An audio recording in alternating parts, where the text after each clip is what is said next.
সংসদের বাইরে বিক্ষোভের পর ভেতরেও নিট নিয়ে সরকারের বিরুদ্ধে এককাট্টা বিরোধীরা। গোটা একদিন এই ইস্যুতে বিতর্কের দাবি করলেন রাহুল গান্ধী। आप खड़े हुए थे, कुछ बोलना चाहते हैं माननीय राहुल गांधी जी? राहुल जी, धन्यवाद स्पीकर सर। हम चाहते थे कि नीट पे एक दिन का डिस्कशन हो। काफ़ी ज़रूरी मामला है। 2 करोड़ युवाओं को नुकसान हुआ है। 70 बार पिछले 7 साल में पेपर लीक हुए हैं। तो हम चाहते थे कि एक दिन चर्चा इस पे हो। तो अगर आप मौका दे सकें।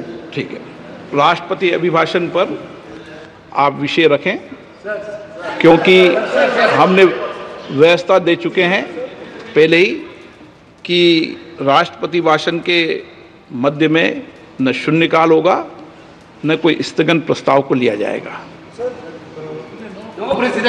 सर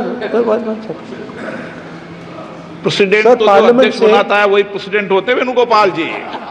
सर पार्लियामेंट से माननीय फिर सभापति बता देंगे, ये प्रेसिडेंट होते हैं ना साहब।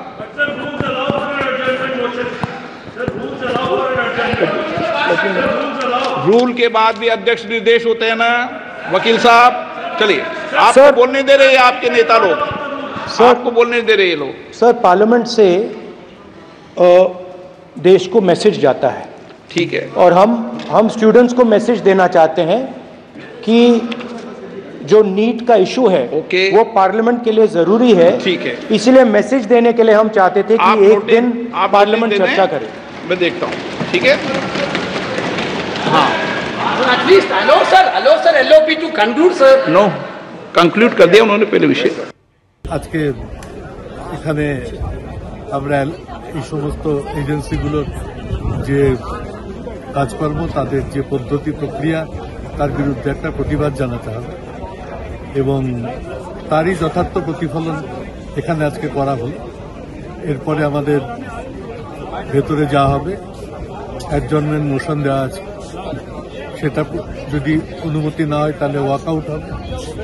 কিন্তু আজকে আমরা শেষ পর্যন্ত আলোচনায় অংশ নেব। রাষ্ট্রপতির ওপর যে ভাষণ, তার যে ওপর বিতর্ক হবে, সেটা তারপর শুরু হবে। সরকার তো বলছে কি কোর্টের অর্ডারে এসব এজেন্সিগুলো কাজ করছে, তো আপনারা এজেন্সির বিরুদ্ধে কেন প্রতিবাদ করছেন? না, যত কিছু হচ্ছে সবই কোর্টের অর্ডারে হচ্ছে। আমি মনে করি না এগুলো সবসময় সত্য। এই অসত্যে পরিপূর্ণ কত মামলা হয়, আর আমরা 2-1-4টে বিষয় কোর্টের মাধ্যমে দেখি, সেটাই সন্দেহ। সারা দেশে যে তাণ্ডবলীলা হচ্ছে তার তো একটা প্রতিফলন বিজেপি নির্বাচনের ফলের মাধ্যমে। এটার কোনো রিফ্লেকশন হয়নি, আমি তা বিশ্বাস করি। সুতরাং এগুলো ঠিক নয় এবং এ ব্যাপারে সরকারকে সংযত হতে হবে।